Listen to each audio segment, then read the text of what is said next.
Hello and welcome to the new Ashla Podcast. Today we are diving into the book, The Anatomy of Loneliness.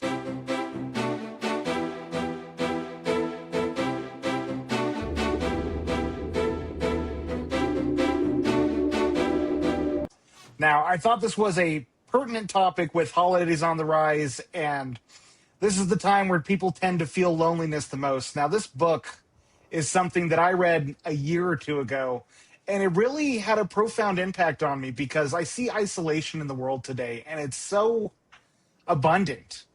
And I was curious, what is it that's leading this epidemic of loneliness? And this book does a really good job painting a picture of, as Teal Swan, who wrote the book, phrases it, the three pillars of loneliness, which is separation, shame, and fear.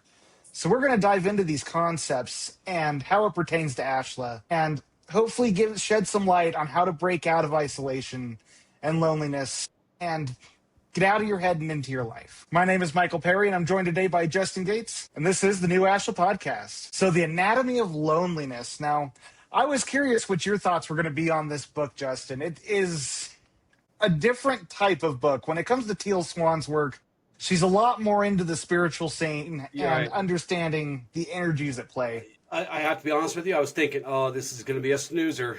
I'm going to be like flicking myself in the third eye, trying to stay awake, you know. But it wasn't like that because she really kind of speaks my language. You know what I mean? I mean, it's she comes at it. I interestingly enough, it's like it was almost like I was listening to a different dimensions version of our podcast where we really do that psycho-spiritual kind of blend when we talk about these topics. It was very much like that. So I was very relieved. I was like, oh, this is going to be a book I can listen to. But she really hits the nail on the head. I mean, she talks about a lot of the stuff that we touch on all the time. But she comes at it from a very unique perspective, which was refreshing. I mean, it's like she comes at loneliness isn't about being alone. Right. Loneliness is a sensation we go through where we could be surrounded by people but still feel lonely. It is this inauthentic presentation we give to life, which we talk about often, wearing social masks. Yeah. Well, you know what it really reminded me of as I started getting into it more? It reminded me of the show we did, Heaven is Connection, Hell is Disconnection. It was really ringing on a lot of those. And I wish I'd have listened to this book before we did that show because I would have been able to probably expand a little better or more than we did. But it was really, really kind of hitting that same vibe of that show that we did. Yeah. And talking about a lot of the same stuff. And, the fact that loneliness is not an absence of people. Lots of people are lonely out there and they have lots of people around them. It's an absence of connection. Yeah. It has nothing to do with people being in proximity of you or even trying to fawn over you or show you attention.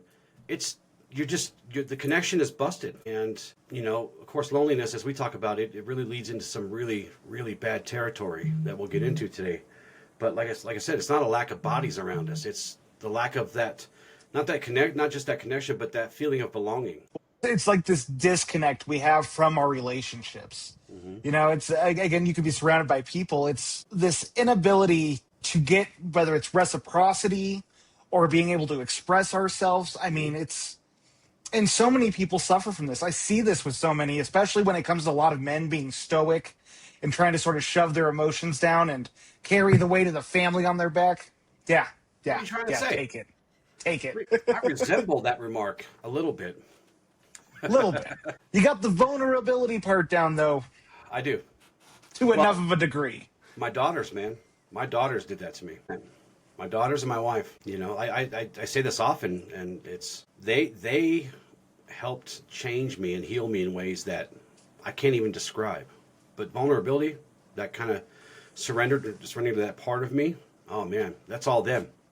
All I had to do was just let them. You know what I mean? Just let it happen. So, but I am living proof that you can be hella stoic and hella awesome at the same time. Damn straight. I'm sure the ghost behind me is she hiding in the show? Yeah, she's hiding back there. She's probably rolling her eyes at me right now. Probably. She can't participate today because she has no voice because she's sick, even though she says she's not sick, but she has no voice and she napped for like that's stoicism. So yeah, she's very stoic. But anyways, And from in our perspective, the Ashla perspective, we share this idea, this understanding. We also believe that there was a fundamental truth in what she's saying, Teal Swan is saying, is that this isn't a lack of physical connection. This is a lack of, because we are threads of the same light. We are threads of the same web of connection, and we are just simply disconnected. And maybe we're never disconnected, as I said before in the other show. But that connection is definitely in trouble. It's definitely harmed or hurt. Yeah. Right? So it makes me think of that saying that you can only meet someone as deeply as they've met themselves. Yeah. Right? Right. Where it's just like we have all these relationships that are just, they can be so surface level, but it's like when we can start opening up and show our true selves, it can create true, genuine connection. It can help create a situation where we can help build each other up instead of just, oh, he's doing fine.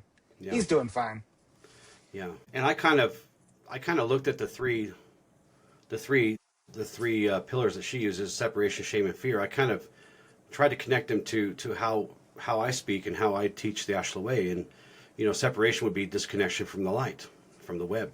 Yeah. Shame will be that wound of unworthiness. And fear in this context really is that really guarded heart, right? It's this, you're just not letting anybody near you in that deeper spiritual way. And that, again, she really describes this as a spiritual problem, a spiritual and emotional problem. And that separates from the three things that she talks about: separation, shame, and fear. So, but as I always say to you, Michael, and as I've always taught you, none of these things are enemies. None of these things are the opposition. They are teachers. They are teachers. Yeah. These are things that we forgot. I'm not so sure we're born wounded.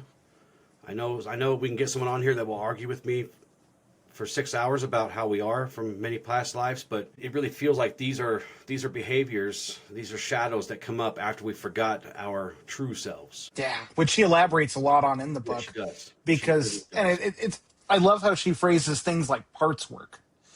Mm-hmm. How a lot of these different symptoms, which we'll dive into parts work as we go through this, because she sort of elaborates on it throughout the book, is it's like this divide that happens within us. We have our protector parts and these vulnerable parts that just, they don't see eye to eye. They have different needs. And without that communication and awareness of these two parts, it's this constant turmoil we're in internally. Well, and she kind of talks about how people will just encourage you. Well, just go surround yourself with people. Go hang out at parties. Go do this, which is not a good solution. Not for everyone. Not if these things are really deeply rooted, right? Because it's not solved by simply surrounding yourselves with people. I've been in crowded rooms and still felt lonely. People feel lonely in a marriage or within a big family. So this isn't an easy thing to solve with just be around more people, because that's just kind of exasperates the problem for many anyway. Because it's not a condition of the environment. It's a condition of your heart. And those things that you need to face and those things that need to be healed. Often we are the biggest obstacle in our own ways. I mean, we see nowadays, as we talk about isolation being so rampant in society, I mean, look at the rise of social anxiety. I don't know what the numbers are, but I'd bet you they're extremely high when it comes to how many people suffer from social anxiety. Yeah. And I think a lot of it ties down to this whole feeling of shame or the fear. Well, she also talks about, and I love the way she talks about things in that kind of the spiritual basis, because she talks about loneliness begins when our souls feel severed from our origin points. And for us, we call that the light. We call that creation. We call that source. But that thing that animates all things, that energy, that force. And it's not a literal separation, because no one can be removed from the source. Nobody can be removed from the creator that gave us life. But again, it's a forgetting. It's a forgetting. And she really kind of talks about that a lot. But this is kind of what this disconnection or separation sounds like. It sounds like I don't belong anywhere, or I'm always on my own, or I'm on my own. I got to do it myself. No one understands me type things. And a lot of that is, like you said, it's conditioning that's happened throughout our lives. Certain circumstances, events, people in our lives disappoint, betray, reject, or abandon us. And we end up cultivating this armor that we try to present to the world and present to protect ourselves. If I don't rely on anyone, then I don't have to worry about ever being hurt again, is the mentality. Oh, I figured that would be... Heather looked up your question, and it says, approximately a little over 7% of adults in the U.S. experience social anxiety disorder. Ah, fascinating. But that's like 15 million people, by the way, though. I mean, 7% Yeah. of a large population is a lot. I figured that percentage would be higher because I always feel like we all know people. We all know several people that are like that. Yeah, I know more people than not, but that is fascinating. Thank you for looking that up, Heather. And it says in a lifetime, estimated 12.1% of adults will find themselves being socially anxious at one point or the other. Which makes sense when it comes to the peaks and valleys of going through emotional turmoil. I mean, we all go through situations in our life. I know for me, it's like I was in that downward slope and I love socializing. I'm still coming out of that slope. Well, and going back to the Connection is Heaven show, you know, we have to try to remember that we are living threads of this tapestry of consciousness. And if we purposely move through this world as if we are exiles instead of participants, then creation becomes a very horrible place to be sitting in, you know? And the real tragedy is not that we are disconnected, but we believe that we're disconnected because we're never totally, completely, truly disconnected. We just believe we are. I think it ties into one of my favorite axioms. Your perception is reality. Mm-hmm. It's all about the way we perceive the world around us and who we are in that world. Yeah. Often, most of our inadequacies are just moments in our life where we fell short, but now we label our whole life as that. Yeah. Well, probably because you heard a lot of that when you're growing up. Yeah. You know, nothing you ever did was good enough, even if you gave your best. And that's all I ever ask from people. On this show, it's all I ever ask of people. When I teach people, it's all I ever ask of you. Just give me your best. Yeah. But I've only got 20%. All right, man. I'll spot you the 80% today. It's all good. Yeah. Just do your best, you know. But a lot of us don't hear that a lot, or it you know, pride in us from others come at really, really weird times instead of those little times. You know, like you're a little leaguer, you strike out. You have a bad game, you strike out 3 times. Hey, man, you did your best. My grandfather was really good about that. He was always very encouraging. But you know, he was one of a sea of 100 that, you know, that was the exception, not the rule. Right. So, and I feel like we're probably all of us are like that, you know, in one way or the other.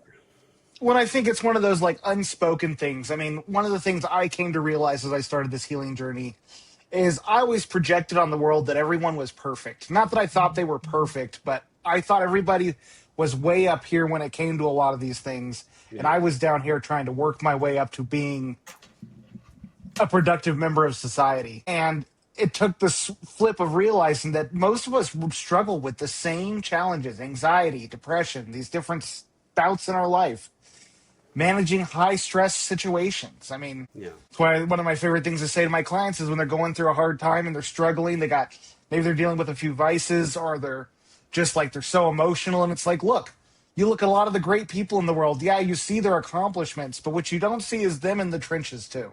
Mm-hmm. Because when they were in the trenches, they were suffering too. And they were going through their own waves. Mm-hmm. So where does that shame come from? Let's talk about that second pillar, that pillar of shame. Where does that, you know, why does she make that one of the pillars? Is it that important? I think shame is one of the biggest driving forces in most people's life. Even hyper successful people are always trying to compensate the shame they feel inside. Whether it's the small areas where they've messed up in life, it's their shortcomings. People try so hard to have that air of perfection. And in turn, there's this inner turmoil that's never addressed. And shame drives so much action. Yeah. And it comes really hard and fast, especially when you're a kid. Is where it usually starts. And it's not even malicious. A lot of times it could just be, or you could just misunderstand how people are reacting to your expression or your emotions, or, you know, your authenticity, or they could, you could have a jokester in your family who is just joking with you. It kind of sounds like ridicule, but maybe they're just joking or being sarcastic. But we talk about how our subconscious doesn't have a sense of humor. It doesn't know anything. And especially when we're really impressionable, when everything is growing within us, that stuff just gets kind of planted, right? So Yep. And of course, I I dealt with mean, that a lot growing up. I never knew what sarcasm was until I was 18, and my dad was a sarcastic mother trucker. And it's like, man, I look back at all the times it was like all these little criticisms, all these little statements, and right. I took it so personally. Well, if you're not taught the difference, how do you know? But even if you know the difference, that stuff starts to add up over time, whether you're a kid or an adult. But But we st- you get to a point where your heart really draws a conclusion: is what the problem must be me. I must be the problem. yeah, I'm at the center of all this everywhere I go. I must be the problem, which is, of course, not true in this regard. Sometimes we yeah. are the worst things in our life sometimes, and we are our worst enemies, and we lie to ourselves. And sometimes we are the kind of negative juju that goes from place to place. But in this case, we're not. It's just it's not Well, I true. think often, I mean, this ties into that parts work, right? Where we have a part of ourselves. It's easier that I take accountability for everything going wrong around me. That way, I don't have to deal with confrontation. That way, I don't have to deal with the fallout of these connections. It's this hidden voice inside of us that just tells us we're wrong. We don't have to worry about the repercussions of being right. Right. And you're right. This one is probably the most devastating pillar of loneliness here. Because it goes really deep. It goes right to the heart, right? Yeah. Your heart believes that it's unlovable, or that it's invisible, or even worse, somehow never enough. So you draw these conclusions that the problem must be me, or that love is something that others get around me and they get it from me, but I have to earn it. Which, of course, you can't earn love. You Yeah. can't Well, what's ever crazy is I earn don't it. think many people even think about it. They just Well, no. assume that's how the world works. That is just how they Yes. flow through life. Well, this is why we always say no shame. Don't have any shame. Ignorance yet knowledge is a line of our code, is it not? It's important to have ignorance if you seek knowledge.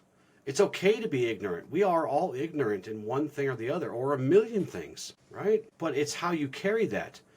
Does that ignorance make you more curious? Does that ignorance make you more student-like forever and ever? Does it keep you as the perpetual learner for the rest of your days?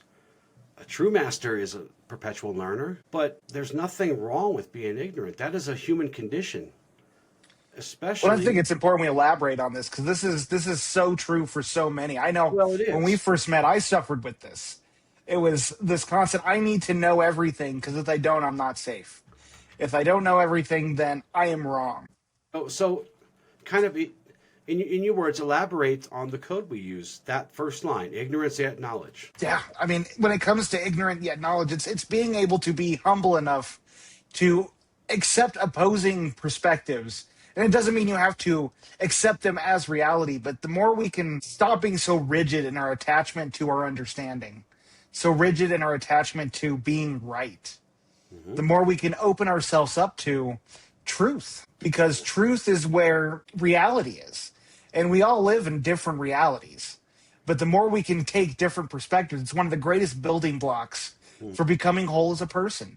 Yes. Ashla was never built. The philosophy of Ashla was never built to be a healing modality. But because it aligns with the literal truth of the universe, it aligns with healing, right? And the very first code that you learn under our tutelage is the unity code, or we call it the mind code, or the code of the student: emotion yet peace. Well, that's really important for healing, isn't it? Ignorance yet knowledge. It's fit right in here. Passion yet serenity. Chaos yet harmony. Death yet the force. So these are all very important ways to shift your idea of being traumatized and hurt to start the healing journey. Because, as you said, and you explained it so very well, so I won't talk too much about it, but where there's light, there is shadow. That is a law of the universe. Period. Go outside when the sun's out. Tell me it doesn't cast a shadow. If it doesn't, you might be a vampire, but that's for a different show. I don't know. Can vampires cast shadows? I don't think they can. It's like looking in the mirror, right? Type thing. Well, But this is one I think we also should jump on because I know me, I've heard this phrase even before jumping into this training. And I never quite understood it. It's like I don't have a shadow. yeah, of course I not. am a good person. So, so every light casts a shadow, literally and figuratively, because the light truth shines on everything, and it brings us to bear, to face with the things that we don't want to see. Now, when we talk about literal shadows, they're there all the time. You never get rid of them, right? Well, that's because they are a part of you. It's just the way it is. These emotional shadows and these spiritual shadows and these, shadows of the mind and all these things that we talk about, those are part of you too. But to understand this line, ignorance yet not knowledge, I want you to imagine that ignorance is simply the shadow cast by a light of potential, right? It's not sin, it's not shame, but it's a reminder of what exists in this universe and all parts of ourselves, whether we want to see them or not. And it reminds us how far we have yet to walk on our path, right? And we believe that every being is born into this kind of quiet fog, if you will.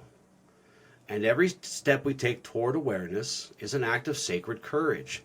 It's to live by this line of the code is to remember that knowledge is a lantern that we must light for ourselves if we are to carry it forward forever. Others can light our lantern, but we must learn to sustain that light. We must learn to always seek knowledge. And we don't condemn, and we're not condemned by ignorance, at least not innocent ignorance. We are by willful ignorance, which is a whole nother thing, right? Which is really the refusal to learn.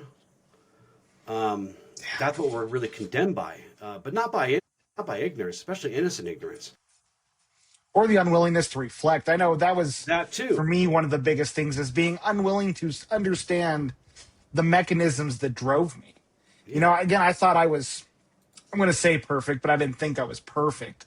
But it's like the way I showed up, the way I was always there for everybody in my life, the way I would sacrifice. And I thought it was the most noble of deeds. And you start to shine that light and you start to see the motives behind it, how that is how I knew how to get validation and love. That's something I didn't know how to give myself. For the luminary, which is what we are, perfection is never, even in our peripheries at all. We don't care. We do not care about perfection. And for those of you who never aspire to be a luminary or a walker of light in our path, you should never look for perfection either. Presence over perfection. Presence must be the goal. And in presence, you find knowledge over ignorance. In presence, you find the understandings the awareness, the understandings, the clarity. Growth is our goal, right? For luminary growth. Now, not just our growth, but others too. We are sculptors of the self. We shape every part of ourself stone by stone, mistake by mistake, so that we can have the clearest reflection of ourselves seen in everything we do. So every error, every mistake, every misstep, every humbling, embarrassing, annoying moment is literally just a chisel stroke of growth. We're just banging away no matter what's happening, right? So to acknowledge ignorance is the very beginnings of that unfolding into wisdom. You must have ignorance if you are to find wisdom, period. So it's not anything to run from or hide from. The longer you hide from it, the harder it gets. And for all of us, probably, we waited a long time before we started to. But again, as I say many times before and forever and ever, this is not a race. This is not a race. Your unfolding must be done in its own time. But this is the beginning. Ignorance is the beginning of wisdom. Vitally important for human beings. All of us, and we're all human beings. It's really important for us to understand. Ignorance is not, there's not something wrong with you. It is, you are in prime position to find wisdom now. Right? So Well, I remember when I started my training, how it was just like, I had to go through it with the lens of a child, like a kid in a candy shop. I had to just pretend everything I knew wasn't true and that I was open to receiving and understanding whatever I could, or at least that I was willing to challenge whatever beliefs I once held. Yes. And the second code, we have three codes that we teach and that we follow.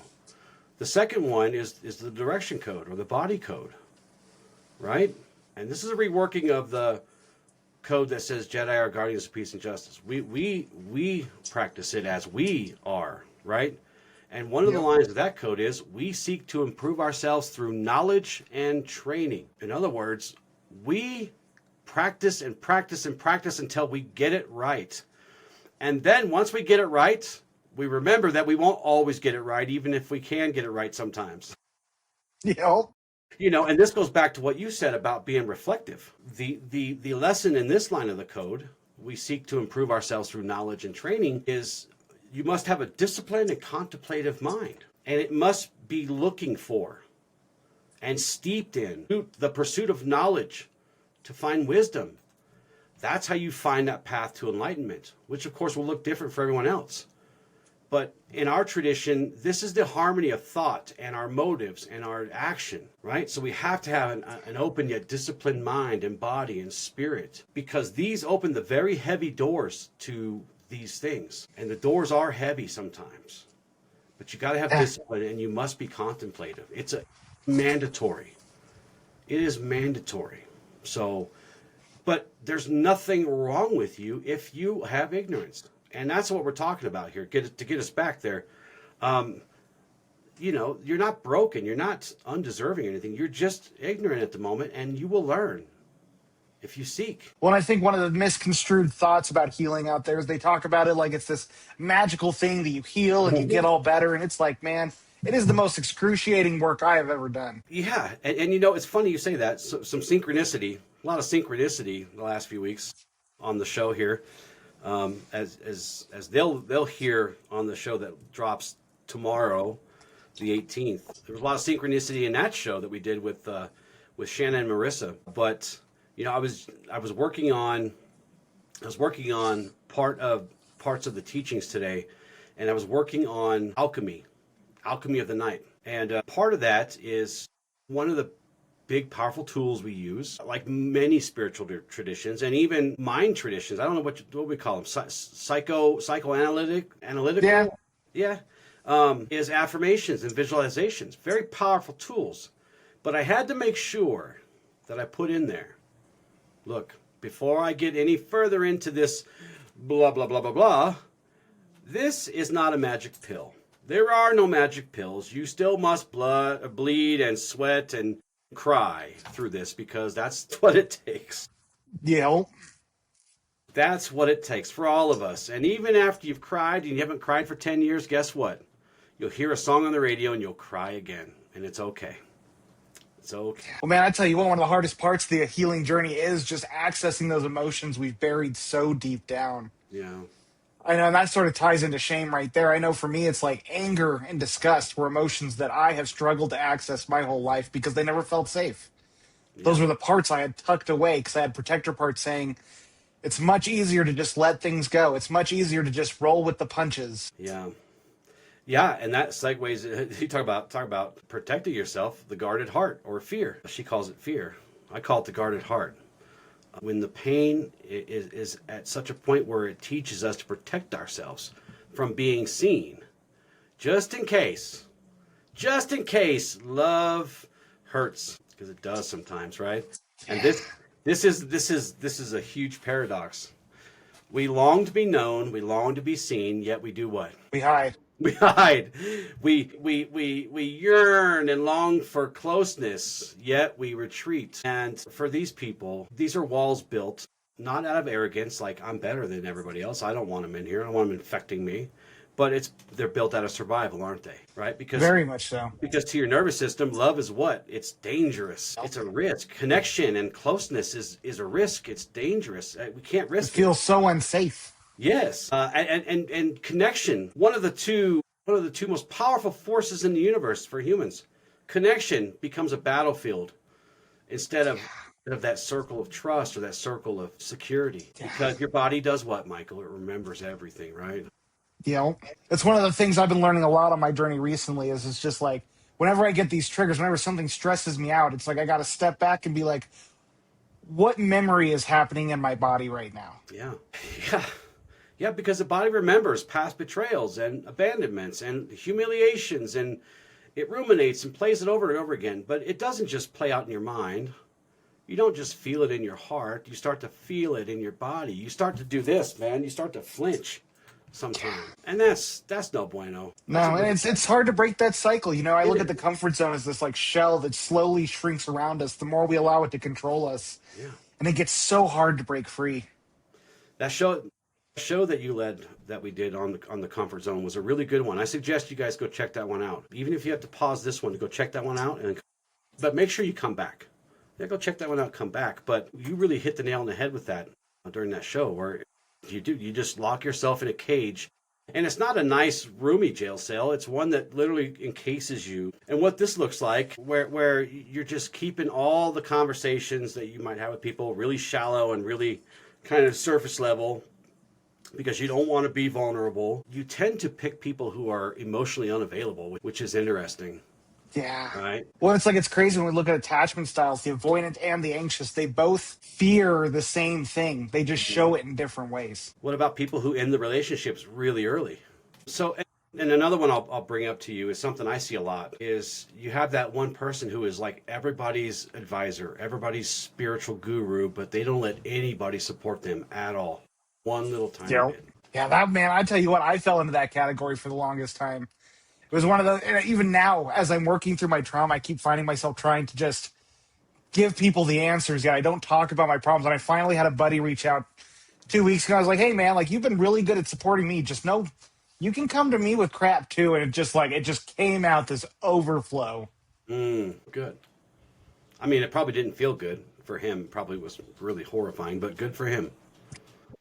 No, good for him. Definitely with all the demons I had stacked up right there. No. Well, good for him, though. I mean, that's tough to do, especially if you're a tough guy. You know what I mean? The old tough guy. No, exactly. But it's important for us to remember that when we're dealing with the guarded heart or the fear pillar, we have to remember that behind every wall, there's a doorway. We're never, ever trapped. We're never stuck. We don't have to be that way. And that guard that's there, watching over you, is not there to imprison you, but to protect the most tender parts of you until you feel safe enough to emerge. So, again, we always say, none of this is bad. These are opportunities. These can be teachers. But the three of these form that anatomy of loneliness. And these are three good ones. She picked three really good ones for that. When it really holds it together, because when we have the separation, when we have the shame, when we have the fear, it's just this culminating mess that takes hold of us. And it's such a struggle to break free from. Again, isolation is rampant everywhere. Mm-hmm. And the only way we can break out of that isolation is learning to work with these things inside of ourselves. Yeah. To learn to not fight them, not repress them, but to accept them and act anyway. Yeah. My intention for this episode is a pretty simple one. I want us all to understand where loneliness comes from, how it forms in the body, how it presents in the mind and the spirit, and how we can begin that sacred return to connection and love and belonging. What is your intention for the show today? For me, it's to help people sort of reflect on where they're at in life. Again, isolation is probably one of the biggest things I'm most passionate about, because I've been there, and it is a horrible place to be. Yeah. But connection is everywhere if we choose to look for it. I always refer to this as the handshake. Everyone wants to have that handshake. They're just waiting for someone to reach out and do it. Right. And so I want to spread that awareness and help inspire people to take more action in their lives, to getting out of their shells, getting out of their heads, and getting into their lives. So just as a side note, the notes over the next few notes, they break down and they dive deeper into these things. Do you think that we've touched upon these, or do we need to touch upon these some more? That's what I was just reading. I'm like, man. So we've kind of dove into these three separations. I guess we can go one at a time to see if there's anything we missed. Starting with separation. I mean, because we can talk about these for hours and hours, each of them. We could have done a whole episode per pillar. Right. So was there anything that we kind of missed on pillar one, separation? I think when it comes to separation, it's not just a separation from others. It's a separation from ourselves, which is something that it's not something we notice until we gain the awareness. Right. When we end up looking at ourselves truly on what parts of ourselves we're disconnected from, whether that's joy, whether that's anger, whether that's rest. We have needs as people. And when it comes to emotions especially, it's a compass that's supposed to guide us. And the conditioning we go through life slowly starts to impede on these emotions, and we start to lock them away where we can't hear the messages they're trying to tell us. Yeah. Yeah. For me, this feels even worse than separating from ourselves. Because to me, that means when I hear that, it means to be fragmented, which it does mean that in some ways. But really, this is more of a separation from a disconnect from our authenticity. Think about the child who becomes the caretaker obsessively, right? Think about the kid that goes silent, who maybe was an oversharer, or maybe an overtalker, or was just always really excited about sharing everything. And now all of a sudden they're not talking. They're silent. They've hidden away, separated from that authentic part of themselves. Or that more, let's call them more curious child, becomes super compliant to a fault almost, right? This loss of authenticity before they've even gotten a chance to really learn who they are. And I'll say this is where it does fracture. In an act of survival, they do fracture. And then a masked, presentable, quote unquote, presentable version is created. That performance starts for many, many years, sometimes for people's lifetimes, because they develop that mask or that costume that seems that they believe is more lovable. Well, that's really what it is. Yeah. I mean, when we start to separate like that, which we're all guilty of it to some degree or another, that is just how upbringing goes. It's not to blame our parents, but it is to understand that we tried to fit a mold. There is we tried to. Oh, go ahead. Sorry. We tried to fill the gaps. It just reminded me of a song that I really like by Five Finger Death Punch. It's called "Welcome to the Circus." Have you ever heard the song? I'm sure I have. Well, after this show, listen to the song. Go to your Spotify and listen to "Welcome to the Circus," right? And click on the little microphone tab and read the lyrics, and you'll be like, that's exactly what he was talking about. That's why he was like, because I'm sitting here and I'm thinking about the performance, and you know, you just said that we all kind of perform, and we do. But it just reminded me of that show or that song. As soon as you start reading the lyrics, you're gonna be like, that son of a gun. Yeah. You guys look it up. Check that out if you don't know the song. I love that song. I do. Sometimes I'll play it 3 or 4 times in a row, but yeah, we do fragment and we do self-abandon. And then we try to create this costume of perfectionism, this mask of perfectionism, which is impossible. By the way, when you're doing that, you look less perfect, because perfect is not the default state of human beings. None of us are perfect. It's literally in every scripture. It's literally in every ancient scroll and text, by every ancient story told around the fire, in the caves before fire. We're never meant to be perfect. And people go numb and they ignore their needs, which is pretty tragic. But again, not because you're weak, Michael, but because this was the only way to what? To get love, to get your needs met, to stay safe, to feel protected, and yeah. So, but I think one other thing I want to add to the separation is this ties into all 3 pillars, but especially separation from the world.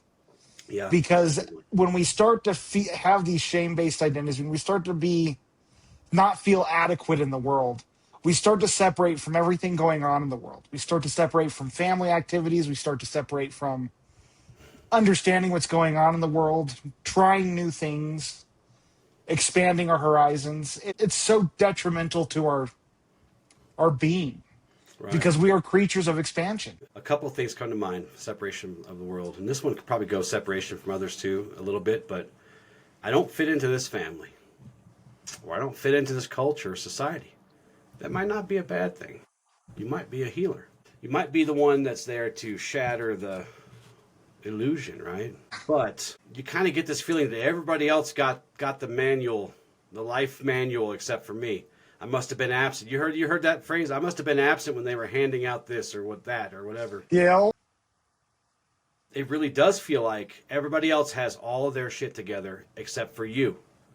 And then you isolate from them because, well, they all know what they're doing. They all have it together. And no, we don't. No, we don't. Most of us are just faking it too. And this goes back to the half measure show. You know, faking it to stay safe is not a good long-term solution.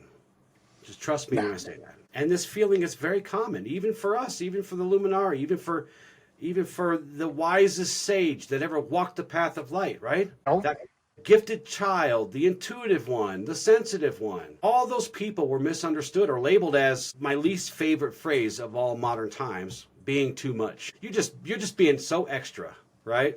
Yeah. or too emotional or too different, if there is such a thing.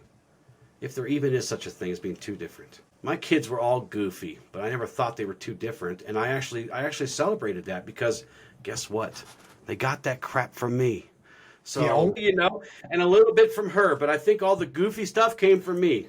Heather's got it together a little better in the goofy department than I do. So, and I was, and I always remind them, there's nothing wrong with you, man. You're just like me. And that makes me proud. Hell yeah. Because for a lot of people, and this is true for me, no matter what was going on in my life, something triggered that early awakening in me. And it made my life hell. And it still makes my life hell sometimes. But that was a blessing. Make no mistake. That was a blessing. And I'm grateful to have been lucky to have that insight so early on. Because I didn't have to start this work in my 50s. Not that there's anything wrong with it. But I just think it was better for me. So Yeah. you're not too broken. You're not too different. You're not too extra. Well, it takes me to that like quote, like when you pray to God for strength, He's going to give you challenges, right? Yeah. Yeah, I think some of us prayed a lot when we were younger. You came out the womb. Yep. Hey man, this is pretty easy. Can you turn up the difficulty level? It's like playing a really hard video game. It's like playing Souls on super hard level. Yeah, good luck. Yeah. So Then when we dive into, so let's see if we got anything else we can add to shame, which okay. I think again we could do a whole episode on shame. Yeah. But it's We've probably done a lot of half episodes on shame. We talk about it all the time, where you should never be shamed. There is no shame here, and there is no blame. there's this no book I read. perfection, I've read. only presence, no perfection. Amen to that. Yeah. I bring it up often. There was a book I read, and it's one of my favorite books called Healing the Shame That Binds You. And it talks about how behind every negative emotion is shame. Yeah. And I truly believe there's truth to that. When there's anger, there's shame hiding underneath it. When there's jealousy, there's shame hiding underneath it. Yeah. Yeah. Yeah. It's interesting. We're talking about shame. I was just recently talking with someone who, we were talking about shame a little bit, and they had said that, well, shame. A little bit of shame is good because then you find, accountability. No, that's guilt. Yeah. And sometimes we should be guilty if we really did something wrong. We should take accountability. We should be responsible for our actions and our words and our thoughts. But guilt says, I did something wrong, and now I must atone, or now I must make amends, or whatever the case is. Shame will say, something is wrong with me. Yes. Those are the two big differences there. And no, you do not need shame to find guilt. Guilt comes in taking accountability. But also don't guilt yourself to death. That don't get ruminated into that, but those are two very different things. And that's something I wanted to point out. Because shame is really that wound that convinces us that we're somehow defective or stained or ruined or unlovable. And that leads us into the other pillar eventually. Too much shame leads us into that guarded heart or fear. So where we start to build walls with no windows. Yeah. And what do we build here? Bridges. We don't build walls, we build bridges with our stones. That's what we try to do anyway. So, and because if someone really saw me, seen the real me, they would run away from me. No, I'd grab you. Ain't that the internalized belief, right? Big old bear hug. That's what I would do. Ask Heather. I popped her back lots of times when she tried to get away from me. Well, I think that's what a lot of people feel is that I really am seen for who I am, Yeah. then I can't be loved because no one's going to appreciate who I am on the inside. Yeah. I'm going to be too much. I won't love you any more or any less because of those conditions, because I love you unconditionally, right? Yeah. But if I had my choice, I would prefer you be yourself, if I had the preference, it doesn't change how much I love you. It doesn't change how I see you. It may change how I sit with you. It may change how I might be more careful and more mindful when I'm with you, but it doesn't make me love you any more or any less. I prefer you to be authentic as often as possible, but you're right. We get stuck in this rumination where it's like, no, that's not possible. Justin's a liar. He wouldn't love me if he knew exactly who I was. right? You know, But that's not true. when I think, There's a lot of comparison too, huh?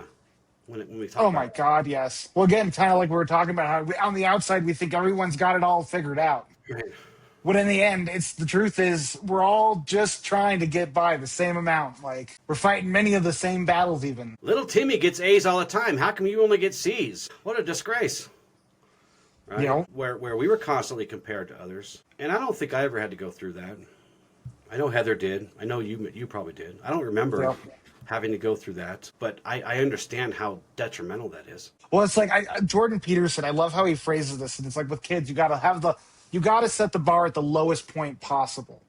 And again, I did go through it as a kid. My dad was always like, "You need to get straight A's. This is going to be important for your future."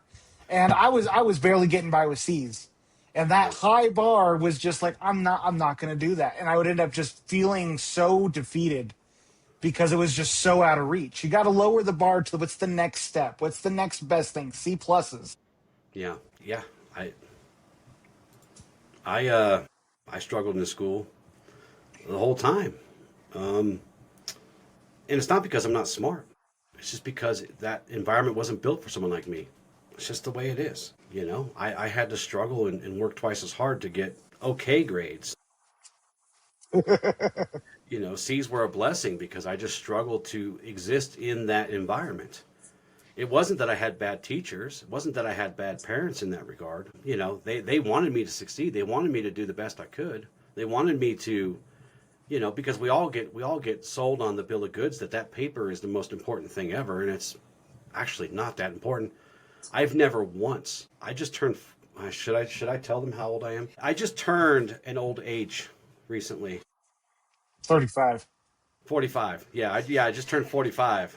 And only one time in my entire professional life did somebody ever ask me for any kind of diplomas or proof of schooling. And that was the Army, right? Nobody else, literally nobody else. And I've worked in positions that required college degrees, and no one's ever asked me. So, you know, it wasn't that important. But we're all sold that bill of goods, and we push and we encourage our kids and our siblings and our partners to do that, to go all out and do the best they can. But what we're talking about here is when the best you can really isn't true, because you're supposed to be up here, and if your best is down here, it's not good enough. That's what causes some of these problems. So, you know, but what I want to touch on, something we didn't touch on earlier, as far as the second pillar, shame, is what kind of mask does this force us to create? And we've talked about these masks in many of the different episodes. Compensating masks is what I think of. I mean, it's just almost every mask we have is something to hide something we feel shame about. Mm-hmm. You know, if you're always the people pleaser, it's because you don't want to be seen as useless. Right, the helper. Yeah, the helper mask, right? Or not enough. Yeah, yeah. If you're someone who gets angry all the time, it's because you don't want to be seen as weak. Right, right. The one who doesn't need anyone mask. You know? I got this. I've had this. I've only had this by myself, so what do I need you for? I don't need you, which is untrue. Which ties right back into the parts work. It's this protector part trying to protect the other side of it. Right. Well, yeah, because someone has to be the strong one or the funny one or the quiet one, and these are all just kind of, and some people are authentically strong, and some people are authentically funny, and some people are authentically quiet. But that's not what we're talking about. We're talking about when people who are putting mask over their authenticity. Because you don't always have to be the strong one. You don't always have to be funny. You shouldn't always be quiet, because sometimes you need to stand on business, right? Sometimes you got to stand up for yourself. And if you wear that mask, you can't. And you just deal with it. And, you know, it's not that you're some kind of liar if you're wearing masks and performing. It's that you're trying to survive. These are strategies that you created. Yeah, 100%. How does shame sustain loneliness? How does it fuel that fire? Well, it's the fear of vulnerability. Mm-hmm. It's how we don't want to get close to other people because, again, if we're seen for who we truly are, then they're going to get away from us as fast as they can. It is this feeling that we are inadequate and that we don't want others to see that inadequacy. It's a self-fulfilling prophecy, isn't it? Yeah. Ain't it the truth, though? It is. It is. It is. And at the root, you know, it's the same kind of block that stops us from abundance.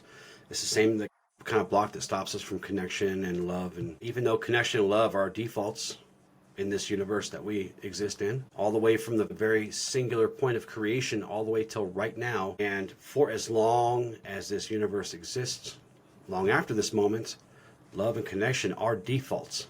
They are defaults of this universe, but we fulfill this prophecy that we're not going to have those things, which is devastating. Why does vulnerability feel so damn dangerous, though? I think it's because the few times we were vulnerable in our youth, relationships, we're met with rejection, betrayal, with abandonment.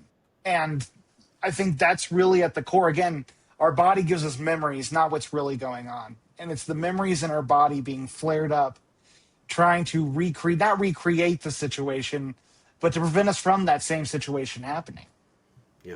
And the reason that we say no shame and no blame here, and no shame, because it is a distortion of our sacred ethos of love, connection, truth, integrity, and even the sanctity of life. Because it's a belief that exists that I'm never worthy of any of these things, and that's not true. Because just because you're wounded and just because you have a trauma doesn't mean you can erase the truth. These things are true. Love, connection, truth, integrity, sanctity of life. These are facts. These are truths of the universe. Because none of us were created in error. We were all created with intention. And we have all these things in us from our moments of creation. So, and really it's a big violation of connection and love, because it convinces us that at the divine level, divine thread that binds all things somehow missed us. We're just somehow separated from that, which is crazy. Crazy talk. Crazy talk. You belong to me. Every single one of you belong to me, and I belong to you. We all belong to each other, especially when we're annoying each other. Especially that's then. How you really know. That's how you really know that we're connected down to the marrow. When it's just like, man, when we're able to remove these barriers, this armor, when we're able to lay ourselves bare to those who are in our circle, it is the most liberating thing to be seen for who we truly are. Yeah. I had one of my closest friends open up about something in his past that he's never told anyone about, and he had been carrying that like a weight like a boulder on his back. And just being able to get that off his chest, I've been seeing the change in him. All of a sudden, he doesn't feel like he's the only person in the world with this problem, or that he's broken for having this situation in his life. And it's just when we're able to be vulnerable with those we trust, that we care about, we're able to be seen for our humanity, which there's nothing more powerful than that. Yeah, yeah. Did we miss anything on the third pillar, fear? I just want to point out that I've always pointed out. Fear is no consort or ally to anyone, to any divinity, to any... You're mistaking caution for fear. Caution truly keeps us safe. Fear keeps us frozen, stagnant, unable to grow. So don't confuse caution with fear. Because the kind of fear we're talking about limits you, shrinks you, encapsulates you in a prison. And it really robs you of a good life. It really does, though. I mean, one of the things with fear is it starts as a whisper. Mm-hmm. And then the voice, the more you listen to it, the more you hold back, the more you resist taking that action, doing that thing, the more the voice gets louder and louder until you think it's your own. Yeah, yeah. And again, a lot of these things that we choose when we're stuck in this pillar, we stay overly busy all the time, or we don't allow relationships to go any deeper than that surface level, or we find ways to numb ourselves emotionally, like drugs and alcohol is a pretty easy one to do that. Yeah. Well, and it perpetuates itself because, I mean, when we don't take the actions, when we know that fear is holding us back, it amplifies within us and makes us feel smaller and smaller.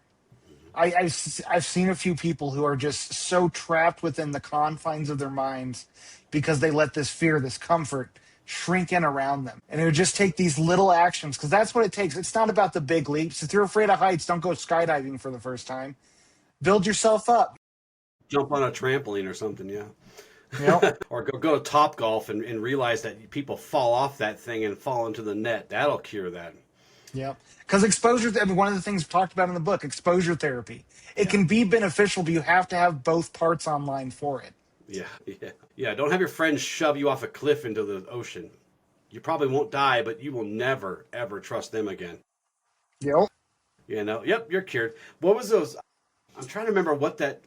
I think it was Maury Povich. Was it Maury that used to bring out, like, they would have people like scared of toilet paper or something, and they would just shower them with toilet paper, and the people would freak out and. Oh yeah, I know what you're talking about. Yeah. Or they bring out a big spider or a crocodile or something. Not a good way to help people through that, I don't think, anyway, because, I'm not fond of spiders. So if you blindfolded me and stuck a tarantula on my head, not only is that spider probably going to get hurt, but everybody in that room that I can get my hands on are going to feel a itch. Slight pressure, like, ooh, pop my finger. Nice. Or Geraldo. Maybe it was Geraldo. I don't remember, man. Now people know I'm older than 45. I'm talking about people that, like, back in the day. But I used to watch those shows and go, man, they are creating psychopaths with doing this crap to people, man. Like, you're messing them up, seriously. Yep. Maybe if you're scared of spiders, like this is something I do. And I'm not hyper scared of spiders. Like, if I see one, I'll try to get it out of the house or something. But if it's like a deadly one, then I take more drastic measures. Sorry, it just is what it is. I got to be honest with you. Yep. But what I like to do when I go to zoos or aquariums and stuff, I'll go right up to the glass where the big spiders are. I'll go right up to the glass, dude, and touch the glass. And I'll make myself just imagine that it's like coming up and giving me little spider kisses on my fingertips, because if you put that thing on me in real life, like outside the glass, I'm losing it. I'm not ready for that. Yep.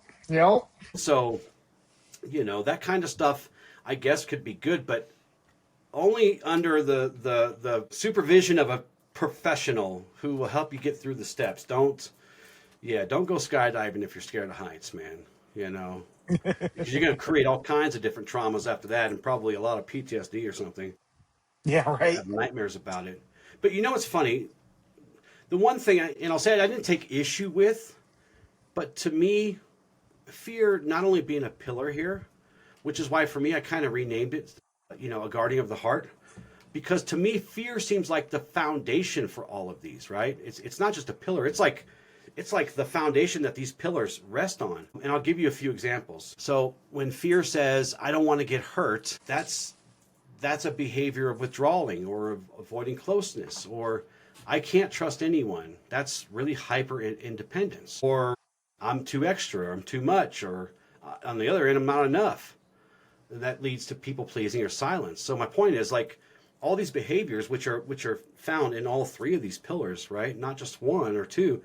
They're found throughout here. To me, fear is more foundational, which is why when I teach the Ashla philosophy and the practice and path of Ashla, fear is included in all of those lessons, aren't they? In one way or the other. Most definitely. I mean, I never thought about it as the foundational piece, because I think each one intertwines with each other, but fear truly is at the heart of almost all of our trauma. When we look at what drives the nervous system, it's all fear-based. Master Thompson always taught that fear was the first. He believed that fear was the first feeling and the first push when humans first met the divine. He believes it's fear, because fear propels us, right? But that's really slippery, and he even says as much in his teachings. We ought to do a series. I'll probably do a series on the Temple podcast when we get that going. We'll probably do a series on his teachings. Really good. But he talks about fear as almost being that, that picture where God's touching Adam in the fingertips, yep. Right? From his perspective, that first touch was fear, to motivate, to push, to get Adam moving. But fear is a very slippery thing. And I don't believe fear is a good fuel to use along your path, because it leads to a lot of negative consequences in the end. And we can get into that some other time, because it's a really deep ideal. In other words, it's an ideal that really requires a lot of attention and time devoted to it. Man, you got me thinking with that. Well, the way he gets into it, well, I'll share with you a small part of that, just so we don't get too far off of, but give me just a second. Oh, you're good. He's very long-winded like I am, I must admit. Okay, so scratch all that. In Derek's teachings, he talks about before these kind of constructs that we see manifest in the universe, there was a great force of energy with the power to command both action and contemplation. And he calls this force of energy Or he says that this force of energy was conductive with human spirituality, human philosophy, and most importantly, our behavior, human behavior. A force strong enough that when aligned can transfer, resist, attract, absorb, convert, and reflect to produce a psychological, philosophical, and or a physical reality based on its relationships with objects, environments, and entities. A force of energy, wow. Theologians, philosophers, and scientists agree that exists today in various incarnations of reality through the notions and concepts of human nature. And these are all as they relate to life force energy. He says, today we see this energy manifested and employed in virtually every aspect of our lives. And like other forms of energy, such as potential, kinetic, and life force, it adapts to the new constructs and dynamics for this ancient force of energy is fear. And it knows no boundary or border, which is true.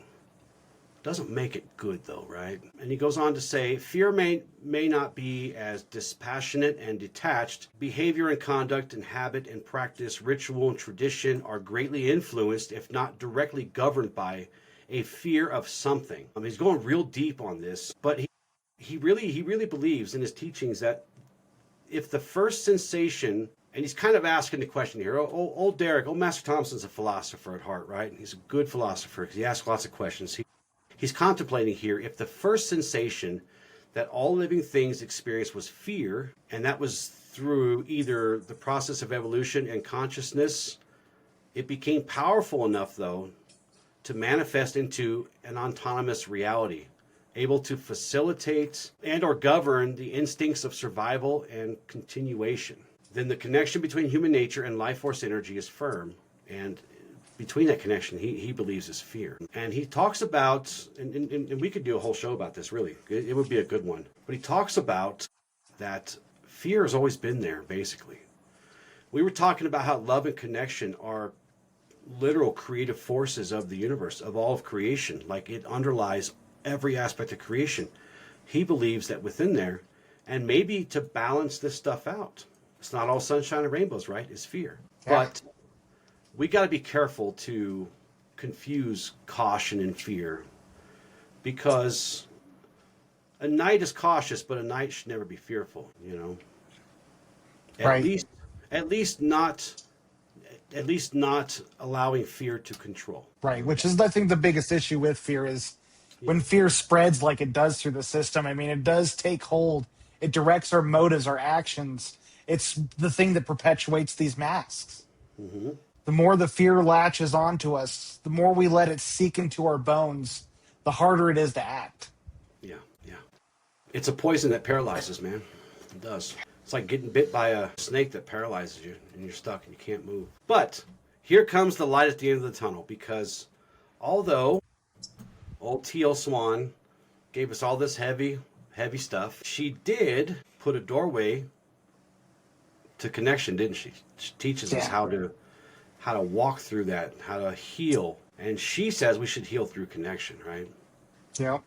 Which is the truth. It's one of those things where we have to untrain our nervous systems, untrain our bodies to connection. And this doesn't mean just having a few people that you have those surface level connections. It means developing those deep, true connections where you can be yourself, where you can be vulnerable, where you can be seen. So this gets us into parts work.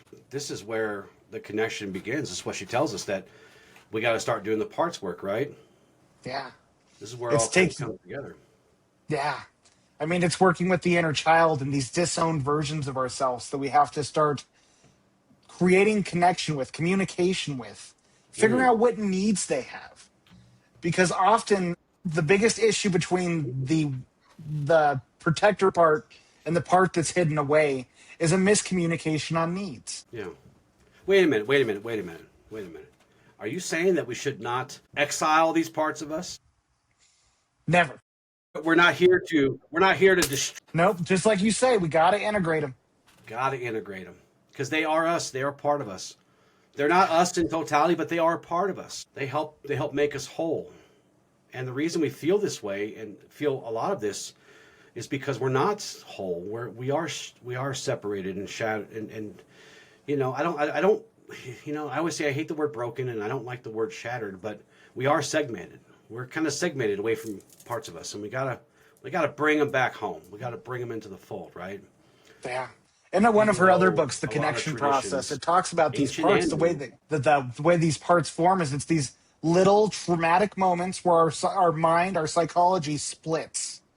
And it's how we had to cope. So yeah, for me, it was when I had to stand up to my sister, and then my dad's like, "No, don't do that. Take the high road. It's not worth it." And my mind fractured where it was like, "All right, I need to take the high road. I cannot express anger or stand my ground for my belongings." And it was this divided my psyche. yeah, yeah, yeah. We need to reconcile with these parts of ourselves. These parts are hurting just as much as we are. We need to sit with them. We need to integrate them. We need to reconcile. We need to offer forgiveness and accept forgiveness from our shadow parts, because our shadows long to be whole with us too. They want to belong to us just as much as we want to belong to everything else and everyone else, right? We got to remember this. We got to remember this. And I always say we build bridges and not walls here, right? Yeah. And one of those things is finding authenticity. And that is the bridge to real bonding, because loneliness cannot be cured with magic pills, with affirmations alone, with visualizations, with voodoo dolls, none of that stuff. That stuff may help you in some way or the other, perhaps, but none of them are magic pills. And it can't be cured through performance or the masks or forcing ourselves to fit in, right? So people will like us. Yeah. I mean, I truly believe authenticity is the highest vibration. Mm-hmm. When we can be authentic, we become magnetic. When we can Yeah. learn to truly flow in the world as ourselves, there is nothing more powerful. Yeah, yeah. You resonate with that which is yours. What you're putting out there, man, comes back, right? We all kind of believe this in one way or the other. So yeah, we got to be authentic. Another Because important. really, the only true connection you'll find is with another authentic person on that level. Otherwise, it's just kind of meh, just kind of whatever. Yep. Well, and it's when we can only meet people as deeply as they met themselves. But the more you get into this world of healing, the more you create these connections with people at your level, the more you start to cultivate these deeper relationships, these communicative relationships. And it doesn't mean that the other type of relationships in your life are going to the wayside. One of the most important things you can do is start learning to express your needs or going to where repair needs to happen. Yes. A lot of the times we have things hidden in the shadow because we had a rupture in a relationship and we haven't reached out to make amends or make peace with the situation. Yes, understand that it's important. Wisdom demands. I'll say that again, Michael. Wisdom demands that we ask. Wisdom demands that we ask for these moments to repair, right? Yeah. Hey, man, I feel like you've been kind of distant from me. Can we talk about that? Or we talk about reassurance all the time on the show. When you need reassurance, you need to let me know. I'm not going to invade your mind and try to read it. And when harm occurs between us and relationships, and it will, I don't care how long you've been together and how perfect you think your relationship is, harm will Throw it happen. in for like 10 minutes more, maybe. Harm will happen, and now healing comes through that repair, not retreat. Repair, not retreat. Can we say things like, can we try again? Can we try this again? Maybe not right now, but can we try this conversation again later? Or I really want to understand where you're coming from. So can you repeat that and maybe say it in a different way? Like if you came to me, let's say if you gave me a show idea and I was like, that's not, I ain't doing that. That's dumb. Right? Yeah. And that hurts you. And now you need to talk to me about it, and now there's a rupture. And you would say to me, hey, I really need to talk to you about your reaction to that ideal I had. And if we were working through it and we just weren't connecting, then I would need to say to you, hey, listen, I really want to understand where you're coming from. This obviously means a lot to you, right? Yeah. I want to understand you. Can you please help me understand you? Maybe can you say this in a different way? Because I'm having trouble connecting to you. Yeah. Well, it's one of the things that makes this connection so great. Again, those deeper levels, we're able to ask for that clarification. Yeah. We're able to speak our minds and our needs. Yes. Which is vital. So as we come to the end of the show, I have some closing thoughts for you before you ride us off into the sunset. Sounds good. So again, loneliness is not a flaw. Like our emotions, it's a signal, if anything. If you look at it as something trying to get your attention, or a lesson, or a teacher, but really, most time, at least for me, it feels more like a message, like, hey, I need your attention for a second, right? That somewhere within us, a part of us has fallen out of connection with the whole, with the rest of us, right? And we talked about these 3 pillars that Teal Swan identified: separation, shame, and fear. But loneliness does not mean we're broken. And for us at Ashla, it is the call. It is a call of the exiled self, if you will, tapping us on the shoulder saying, I want to come back, and I want you with me. You know, I want to be welcomed. And every step toward that, every step toward connection with another or with yourself is one small step out of that illusion. Because isolation doesn't have to be real. You know, we're not talking about what's his name with the volleyball, Wilson, right? Yeah, right. That was isolation. That's actual isolation. My dude had it bad. But the kind of isolation we're talking about today in regards to loneliness is that this is us kind of just being disconnected, not literally being isolated. So the axiom, approach understanding with light and darkness will never gain purchase. Because when we learn to approach this state of being with truth, with love, with connection, with light, instead of running from it or trying to bury it down, the more we do that, the less it can no longer dominate us. Our shadows don't encompass us.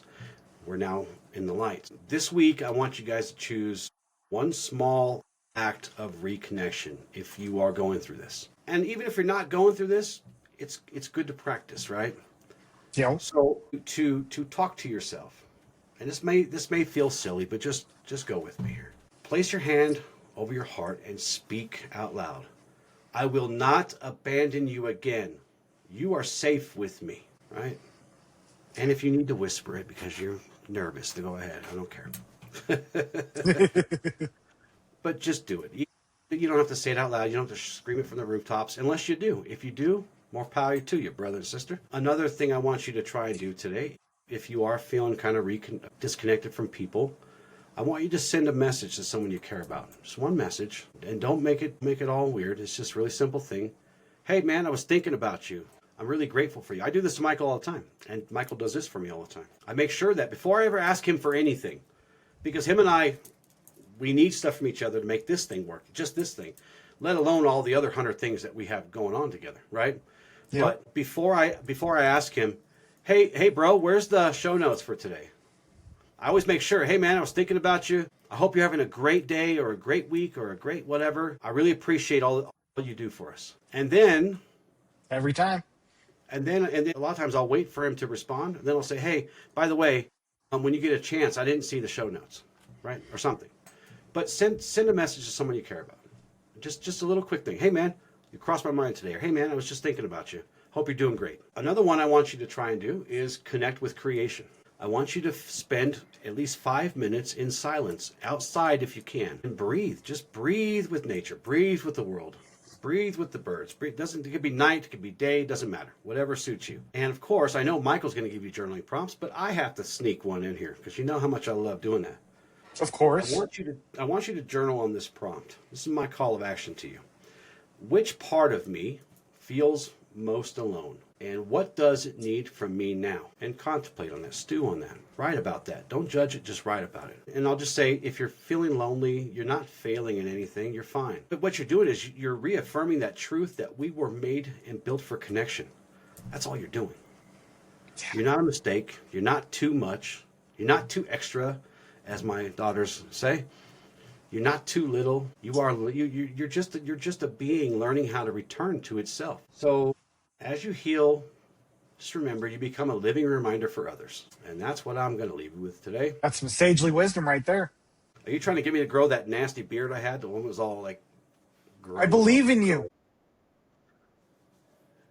For our affirmations today, every part of me deserves to be seen, heard, and welcomed back home. There is nothing wrong with me. My emotions are messengers, not flaws. Connection becomes easier when I allow myself to be authentic. I am no longer abandoning the parts of myself that were once left alone. Kind of mirrored some of what you had right there. That's okay. It's important. It's so important. It is. As I choose connection over fear, loneliness loses its power. For our journaling prompts today, what part of me feels the most alone right now? And what does this part need from me? For the record, I did not read that far into the notes. So, yeah. Yeah. We're on the same wavelength. That's all it is. Synchronicity. That means you definitely have to do it. You got to do it twice now. Then write, what do I believe is wrong with me? And where did this belief come from? Almost always you'll find it from something external of your life. It's that hidden voice within you that screams when you go out of your comfort zone. What fear is keeping me from letting myself to be fully seen in relationships? What is it that you're shoving down or you don't want anyone to know about you? Thank you so much for joining us today. I hope you gained a little bit of wisdom when it comes to loneliness, and definitely check out this book, The Anatomy of Loneliness by Teal Swan. It is a must read. Also, please check out our website, newashla.com, and our YouTube channel, Spotify. We're everywhere. TikTok, Instagram. Give us some comments. Let us know what you want to hear about. With love and gratitude, Lucian. Ad Lucian.